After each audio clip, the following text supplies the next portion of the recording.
Bulletin के आगाज में अहम खबर आपको देंगे। लाहौर लिंक रोड ज्यादती केस, कैंप जेल में मुतासरा खातून ने दोनों मुल्जिमान आबिद मलही और शफकत को शनाख्त कर लिया। बात करेंगे, बाबर खान हमारे साथ मौजूद हैं। बाबर, बताइएगा इस अहम पेशरफ से मुतालिक। जी बिल्कुल, गुजरपुरा लिंक रोड खातून ज्यादती केस में अहम पेशरफ्त हुई है। ज्यादती में मुलव्वस दोनों मुल्जिमान आबिद मलही और शफकत अली को मुतासरा खातून ने कैंप जेल में शनाख्त कर लिया है। पुलिस राय के मुताबिक दोनों मुल्जिमों की शनाख्त परेड कैंप जेल में मुकम्मल की गई है। पुलिस ने मुल्जिम आबिद मलही को गिरफ्तार करने के बाद शनाख्त परेड के लिए जेल मुंतकिल किया था, जबकि दूसरा मुल्जिम शफकत अली इस वक्त जिस्मानी रिमांड पर पुलिस की तहवील में है। दोनों मुल्जिमान ने 9 सितंबर को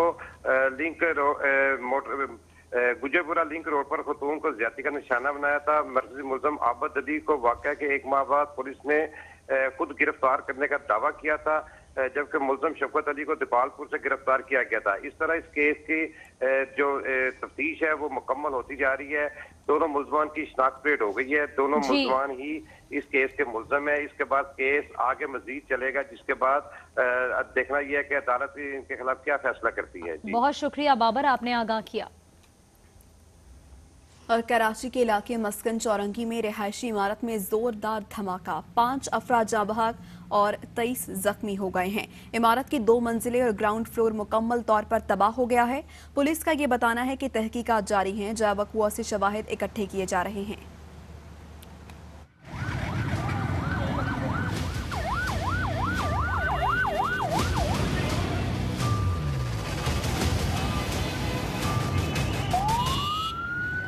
कराची में गुलशन इकबाल के इलाके मस्कन चौरंगी पर जोरदार धमाका, जिसकी आवाज दूर दूर तक सुनी गई। धमाके के बाद हर तरफ अफरा तफरी मच गई। जख्मियों की चीखों पुकार से दिल दहल गए।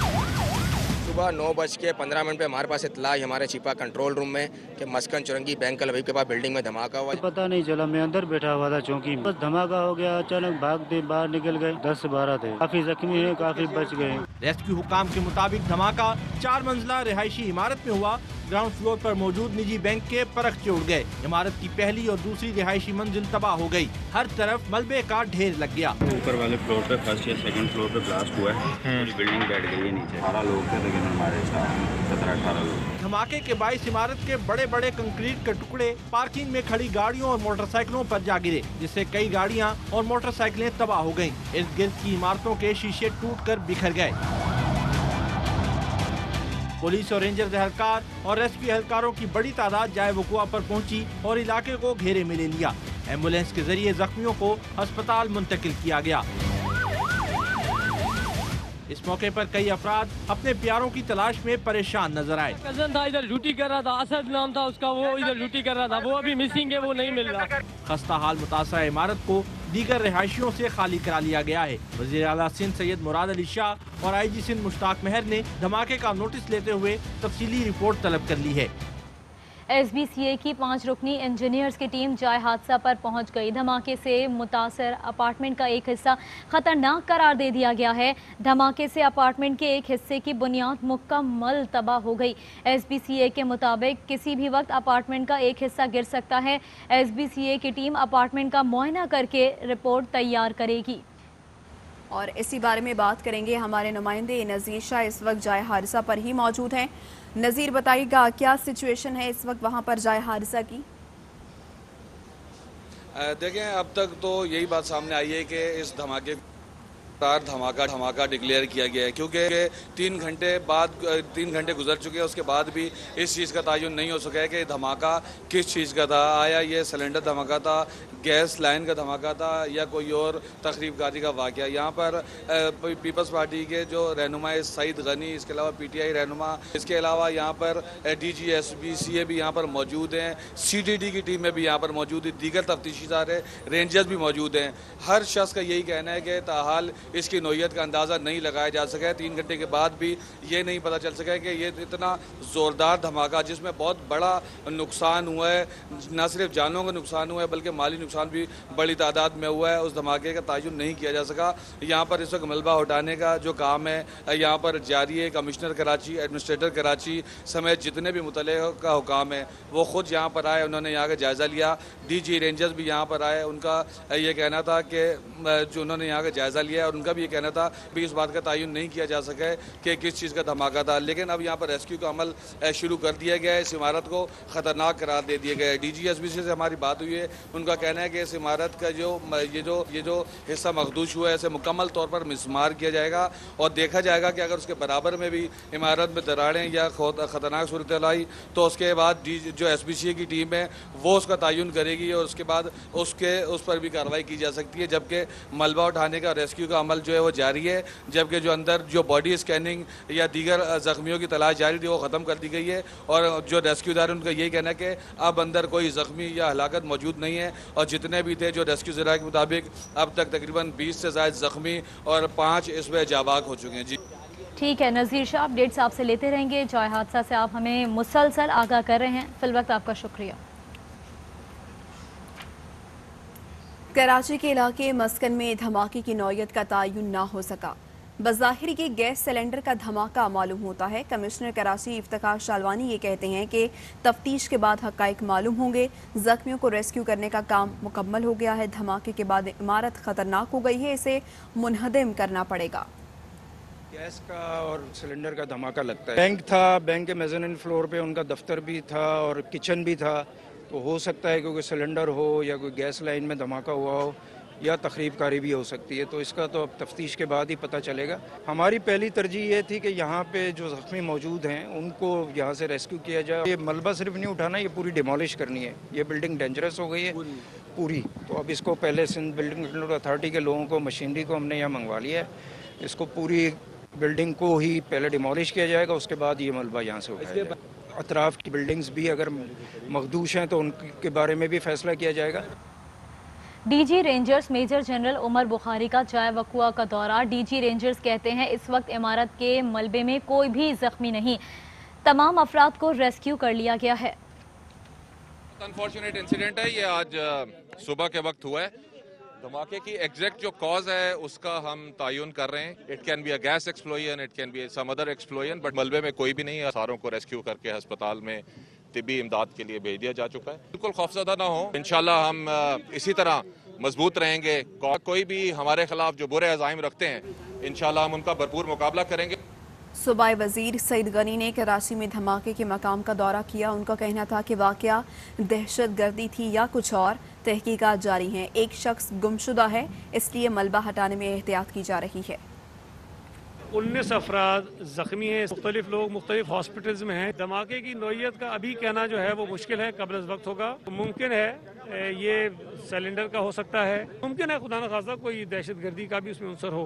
जो मलबा आपको ऊपर नज़र आ रहा है उसको हटाने में एहतियात इसलिए की जा रही है कि एक फ़र्द मिसिंग है अभी तक, तो पॉसिबिलिटी ये है कि कहीं इस मलबे में ना दबा हुआ हो। कल का जो वाक़या था उसमें तो कोई शुबा नहीं है, वो तो तय हुआ एक दहशत गर्दी का वाक़या था, लेकिन अल्लाह ने करम किया कि उसके अंदर कोई इतनी बड़ी कैजुअल्टी नहीं हुई। कराची के इलाके गुलशन इकबाल में मस्कन चौरंगी पर रहायशी इमारत में धमाका, जिसके नतीजे में 5 अफराद जाँ बहक और 23 अफराद इसमें ज़ख्मी हुए। ज़ख्मियों को मुतादिद अस्पतालों में मुंतकिल किया गया। बात करेंगे, हमारी नुमाइंदा हिना दीदार इस वक्त हमारे साथ हैं। हिना, क्या हालत ज़ख्मियों की बताई जा रही है, कौन कौन से अस्पतालों में मुंतकिल किया गया है और आप कहाँ मौजूद हैं? देखिए, इस वक्त मैं निजी अस्पताल के बाहर मौजूद हूँ और इस अस्पताल में तकरीबन 18 ज़ख्मी ज़ेरे इलाज है, जिनमें से एक ज़ख्मी दम तोड़ गया, जिसके बाद यहाँ पर हंगामा आराई शुरू हो गई है। आप अस्पताल के बाहर के मनासिर देखेंगे तो यहाँ पर बड़ी तादाद में लोग जमा हो गए हैं, जिनका कहना है कि ज़ख्मी को एडमिट नहीं किया जा रहा था। 50,000 के खातिर लेट एडमिट किया और अब वो जो ज़ख्मी है वो दम तोड़ चुका है। यहाँ पर शदीद गुस्से में नज़र आ रहे हैं लोग, ख़वातीन समेत मर्द हज़रात यहाँ पर खड़े हैं और अस्पताल के खिलाफ नारेबाजी कर रहे हैं। इनका कहना है कि अस्पताल इंतज़ामिया की गफलत की वजह से हमारे जो रिश्तेदार हैं वो आज दम तोड़ गए हैं। ख़वातीन यहाँ पर काफ़ी रोते हुए हमें नज़र आ रही हैं, काफ़ी गम और गुस्से का इजहार कर रही हैं और बड़ी तादाद में यहाँ पर मर्द हज़रात भी मौजूद हैं। उनका कहना है कि अस्पताल की गफलत के बायस जो है ज़ख्मी दम तोड़ गया है। यहाँ पर अस्पताल इंतज़ामिया पर उनसे लड़ने की भी कोशिश की गई है, जबकि साथ साथ रिसेप्शन के पास जो है रिसेप्शन पर तोड़ फोड़ भी की गई है और यहाँ पर आके काफ़ी मुश्किल हमें नज़र आ रहे हैं। ख़वातीन भी काफ़ी गम और गुस्से का इजहार कर रही हैं। उनका कहना है कि अस्पताल इंतज़ामिया की गफलत के बायस यहाँ पर ज़ख्मी दम तोड़ गया है। मज़ीद उनका कहना है कि यहाँ पर ज़ख्मी को अगर पहले ही एडमिट कर दिया जाता तो वो अब सही सलामत होता। इसके अलावा जिना अस्पताल सिविल अस्पताल और अब्बासी अस्पताल में भी जख्मी मौजूद है, ज़ेरे इलाज हैं, जबकि 5 अब तक की इत्तला के मुताबिक 5 इस जो इंसिडेंट है इसमें डेथ हो चुकी है 5 जख्मियों की। जख्मियों को लाने का सिलसिला अब भी जारी है, यहाँ पर ज़ेरे इलाज है। अस्पताल में इमरजेंसी नाफिज कर दी गई है। शहरियों की तादाद यहाँ पर बढ़ती जा रही है क्योंकि काफ़ी गम और गुस्से का इजहार कर रहे हैं। अस्पताल के अंदर घुसने की कोशिश की जा रही है। मेरे कैमरामैन अगर आपको दिखाएं, यहाँ पर गुलशन इकबाल में मौजूद ये निजी अस्पताल है जहाँ पर गुलशन इकबाल में ये निजी अस्पताल है जहां आप मौजूद हैं, वहां से हमें अपडेट कर रही हैं। आप ये बता रही हैं कि यहां पर 18 जख्मियों को लाया गया, जबकि कुछ लोग यहां पर एहतजाज भी कर रहे हैं और उनका ये कहना है कि एक जख्मी को यहां पर एडमिट नहीं किया जा रहा था और वो दम तोड़ गया। बहुत शुक्रिया हिना, आपने हमें तफसीलात दी। और वज़ीर आला हाउस में मुनक्किदा इजलास में कैप्टन रिटायर्ड सफ्तर की गिरफ्तारी और पेश आने वाले वाक़े पर तफसीली गुफ्तगू हुई। इजलास में IG सिंध समेत तमाम अफसरान मौजूद हैं। वज़ीर आला सिंध ने तमाम अफसरान को काम जारी रखने की हिदायत देते हुए कहा कि सिंध हुकूमत और तमाम इदारे आपके साथ हैं। तो वज़ीर आला हाउस में आज 11 बजे ये इजलास होना था और मुनक्किदा इजलास में कैप्टन रिटायर्ड सफदर की गिरफ्तारी और पेश आने वाले वाक़े पर तफसीली गुफ्तगू हुई। इजलास में IG सिंध समेत तमाम अफसरान भी मौजूद थे। अरबाब चांडियो हमारे साथ मौजूद हैं। अरबाब, बताइएगा इस इजलास से मुताल्लिक फिर क्या बातचीत हुई मजीद? जी, यहाँ पर वज़ीर आला हाउस में सिंध पुलिस के तमाम आला अफसरान की एक बड़ी और तफसीली बैठक हुई और उस बैठक के फुटेजेस भी वज़ीर आला हाउस ने जारी कर दिए।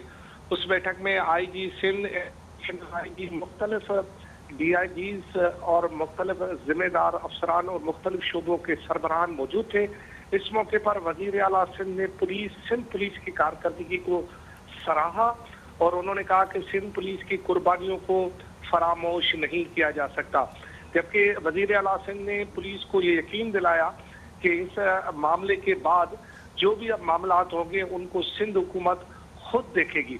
जो जुमला कहा गया है वज़ीर आला की जानिब से वो ये कहा गया है कि इस मामले के बाद अब सिंध हुकूमत बाकी मामलात को खुद देखेगी। और इस मुलाकात में पुलिस अफसरान ने जो वाक़यात हुए हैं उसके बारे में वज़ीर आला सिंध को आगाह किया और वज़ीर आला सिंध ने भी पुलिस के हक में और उनके मोराल को बुलंद करने के लिए जो जो इक़दाम सिंध हुकूमत की जानिब से उठाए गए उसके बारे में आगाह किया। इस मौके पर तमाम पुलिस अफसरान ने वज़ीर आला सिंध की मौक़िफ़ को सराहा और उन पर मुकम्मल एतमाद का इज़हार किया और वज़ीर आला सिंध ने भी उन्हें कहा कि आप अब अपना उसी तरह से काम जारी रखें जिस तरह पहले काम आप करते रहे हैं। और इस दौरान वज़ीर आला ने IG सिंध पुलिस को खुसूसन कहा कि आप यहाँ पर कमांडर पुलिस है और पुलिस के में मोराल बुलंद करने के लिए जो भी सिंध हुकूमत की जानिब से मदद है जरूरी वो दी जाएगी। जी, बहुत शुक्रिया अरबाब। कराची वाक़े पर army chief general Qamar Javed Bajwa ने नोटिस लेते हुए कोर कमांडर कराची को तहकीकात का हुक्म दे दिया। बिलावल भुट्टो से मुलाकात के बाद IG सिंध मुश्ताक मेहर और मातहत अफसरान ने छुट्टी पर जाने का फैसला मौखर कर दिया। बिलावल भुट्टो ने मामले का फौरी नोटिस लेने पर आर्मी चीफ का शुक्रिया अदा किया और शफाफ तहकीकात की हिदायत को खुशाइन करार दिया।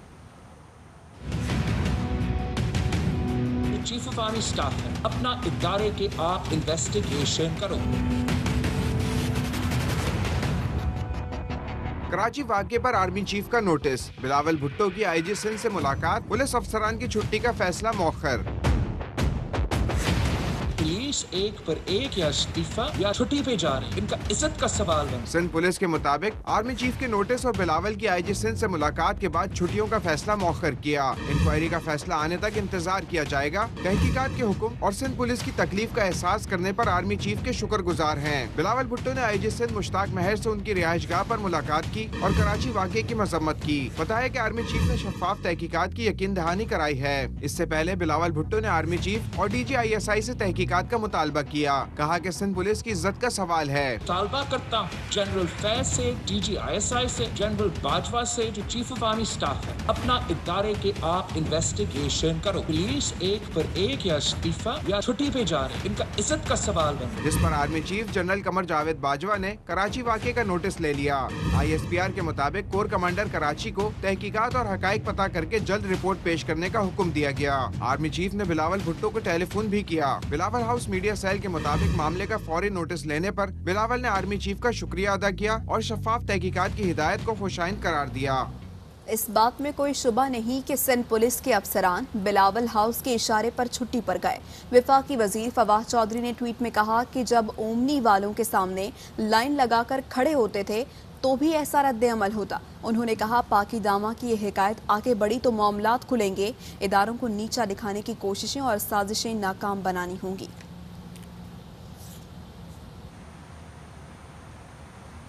सिंध पुलिस सूबाई हुकूमत के साथ मिलकर ड्रामा कर रही है। आईजी सिंध खुद टीवी पर आकर क्यों नहीं बता रहे कि किसने उनके साथ ऐसा किया? उनका बयान इतने घंटे बाद क्यों आया? फैसल वाउडा कहते हैं फौज और अदलिया को प्रेशर में लाने के लिए बुरा भला कहा जा रहा है।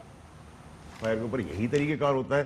सिंध पुलिस का आईजी और उसके अंडर कमांड ये स्टेटमेंट दे रहे हैं, उसके बाद फोटो कॉपियों का एक फत्थदा दिया जाता है, एक ही किस्म की ये दरख्वास्त लिखकर। देखना है कि कल से क्या ये सारे जिन्होंने छुट्टी मांगी थी वो कल से काम करते हैं या नहीं। आईजी का खुद का बयान क्यों टीवी पे आके दे रहा कि मेरे साथ इन लोगों ने ये किया। आईजी साहब का ये बयान आज क्यों आ रहा है? इतने सारे घंटों में क्या हुआ कि सारा ड्रामा हो क्यों रहा है? ये नैरेटिव शुरू किया नवाज शरीफ, वहां से बैठ के इनकलाब लाने के लिए आर्मी और अदलिया को हिट किया।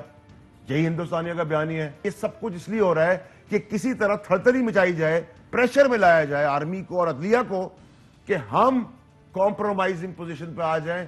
आप अदलिया को गाली दे, आप हिंदुस्तान का बयानिया लाएं, आप फौज को रिडिक्यूल करें, फौज को बुरा भला के ये कहानियां फौज पे बनाएं, फौज के जवानों पे बनाएं, उनकी किडनैपिंग की कहानियां बनाएं। हम रिकंसिलिएशन किसी सूरत में नहीं करेंगे। ये इस्तीफों की किडनैपिंग हुई, एफआईआर कटी नहीं, फुटेज आई नहीं, कल ये नौकरी पर होंगे। यानी आप कह रहे हैं सिंध पुलिस सिंध हुकूमत के साथ मिलकर ये सारी छुट्टी की आज से थोड़ी सर, पिछले 20 साल से कमाल चल रहा है।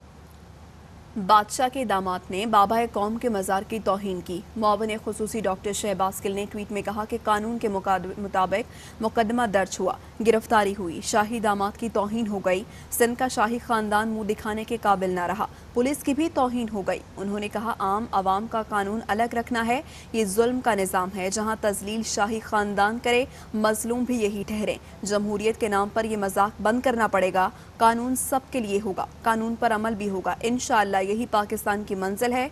स्टेटस को आखिरी सांसें ले रहा है, अवाम को मरबूत रहना होगा। काश कुछ तौहीन तब महसूस होती जब रिकॉर्ड में रद्दो बदल करते पकड़े गए थे। बात करते हैं कोरोना सूरत हाल की। एनसीओसी ने असर-ए-नो सख्त इकदाम का इशारा दे दिया। एनसीओसी के मुताबिक मुल्क में कोरोना की सूरत हाल मुकम्मल मॉनिटर कर रहे हैं। बात करेंगे हम अपने नुमाइंदे से जहांगीर खान से। जहांगीर, एनसीओसी का क्या कहना है? जी बिल्कुल, वफाकी वजीर असद उमर की ज़ेर सदारत एनसीओसी का हंगामी इजलास हुआ। एनसीओसी की जानिब से मुल्क में कोरोना वायरस के फैलाव पर तशवीश का इजहार किया गया है। सूबाई चीफ सेक्रेटरीज की जानिब से हुकूमती इकदाम और कोरोना की सूरत हाल पर ब्रीफिंग दी गई, जिस पर एनसीओसी की जानिब से तंबीह की गई कि एसओपीज पर अदम अमल दरामद की सूरत में सख्त पाबंदियां दोबारा लग सकती हैं, क्योंकि मुल्क में एसओपीज की शदीद खिलाफ वर्जियों के नतीजे में कोरोना केसेस बेतहाशा बढ़ चुके हैं। एनसीओसी के मुताबिक एसओपीज पर अमल दरामद ना किया गया तो सर्विसेज मुल्क भर में दोबारा बंद की जा सकती हैं। और इस हवाले से एनसीओसी ने तमाम सूबाई चीफ सेक्रेटरीज को सूबों में एसओपीज पर सख्त अमल दरामद यकीनी बनाने की हिदायत करते हुए कहा है कि कोरोना वायरस के केसेस के साथ हलाकतों की तादाद में भी बतदरीज इजाफा हो रहा है। तमाम सूबे एसओपीज की खिलाफ वर्जियों पर सख्त एक्शन लेकर भारी जुर्माने आयद करें। ट्रांसपोर्ट, उसके साथ साथ मार्केट, शादी हॉल्स और रेस्टोरेंट्स की मॉनिटरिंग सख्त की जाए। अवामी मुकामात और इज्तिमात की मॉनिटरिंग भी सख्त करने की हिदायत करते हुए एनसीओसी ने कहा है कि इन हाई रिस्क शोबों से ठीक है जहांगीर, बहुत शुक्रिया। वापस आएंगे एक ब्रेक के बाद, हमारे साथ रहिए।